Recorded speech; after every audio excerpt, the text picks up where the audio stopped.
Take a ride down memory lane, where the chrome still shines and the gears remain. From Morris Minors to Mondeos, those wheels of the past.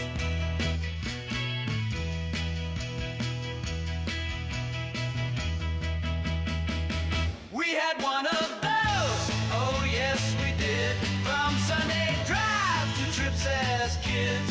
Hop right in, relive the glow, touch the past. We had one of those. We had one of those.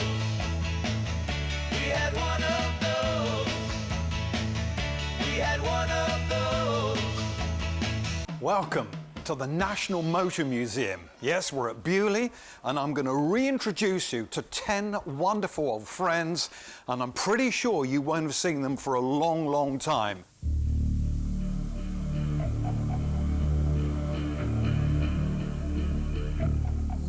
This car was a huge flop for Renault. It was in production from 2001 to 2003. They made 8,000 of them. This one is actually the 127th off of the production line.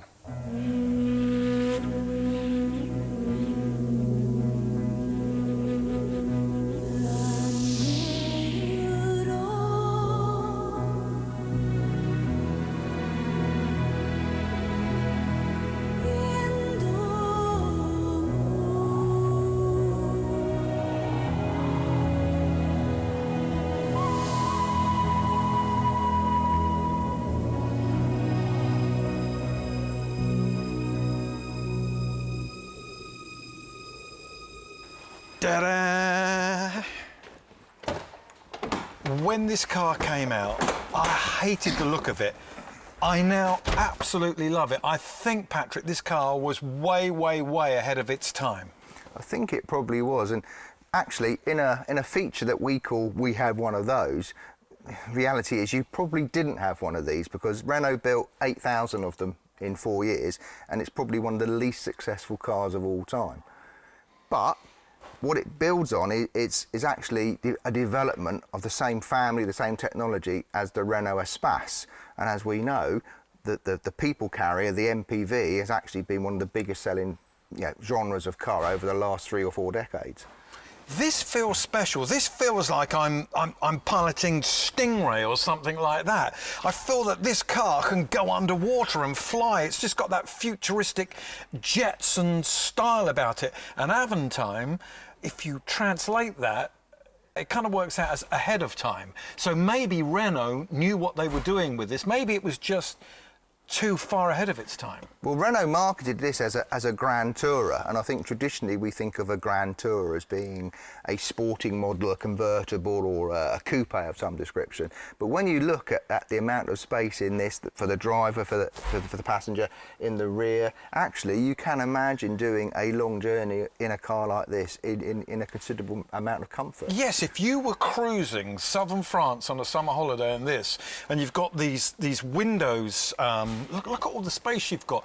You've got a glass ceiling, and in the back, these back seats are slightly higher than the front seats. It's like a cinema effect. It gives the passengers in the back a really, really good view. I want one of these. No, I'm serious. I want one of these. They're roomy, they're funky. Let's go and buy one.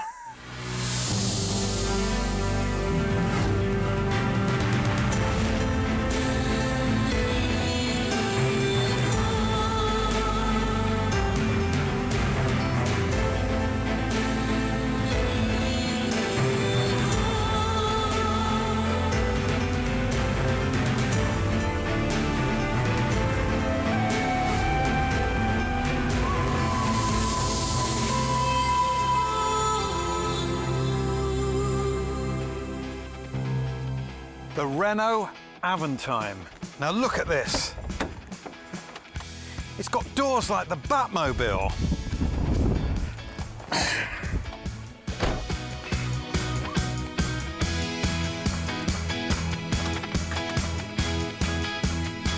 I didn't think I'd be coming down to the National Motor Museum and falling head over heels in love with a Renault Avantime, but it's happened.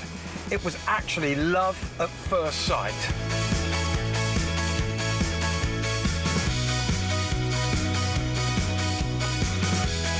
There is so much room in this car, you can't believe it.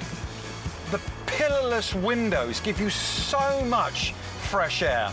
I've closed the ones on this side at the moment because obviously we're filming, but there is such a feeling of outside space.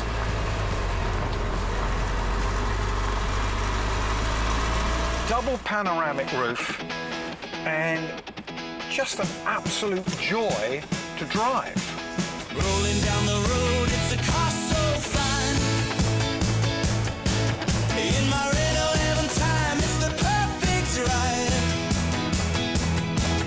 With a sleek design and the style to shine.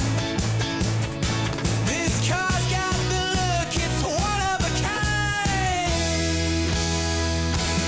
Oh, my Renault Avantime, let's go far.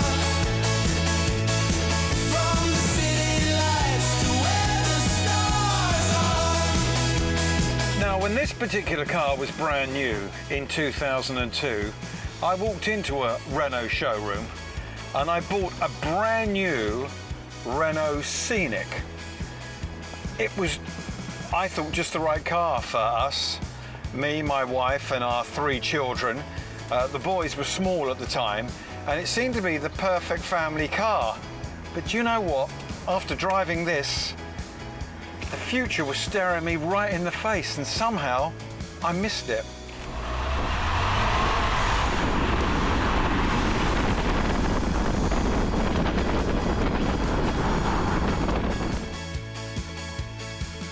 I suppose the challenge for designers is, give me something that takes me into the future, but don't make it too spacey and weird and futuristic.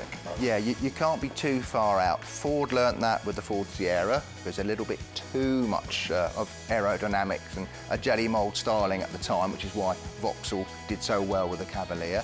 And there have been other cars as well, where the styling has just been a little bit too way out. And in America, we can think about, well, the Ford Edsel, and the AMC Pacer, which was just slightly too radical, you know, for the customer at the time. And that's interesting, isn't it? Because if you look at what Elon Musk has done with the Tesla, it's futuristic, but it looks like an everyday car at the same time. The future, nothing actually dates like the future. So how we see the future today is very different to how people in the past predicted it. So actually, if anything, the future is it reflects the time that we're in. And if you're trying to be too radical, it just alienates the customers. I think I would call this bulldog ugly. Bulldogs on paper aren't beautiful, but they are gorgeous. And I feel the same about this. I want one of these. I'm going to get online and get myself one of these. As soon as, not tonight, but as soon as we press stop on the record button, I'm going online to get one of these. Yo, we had one of those.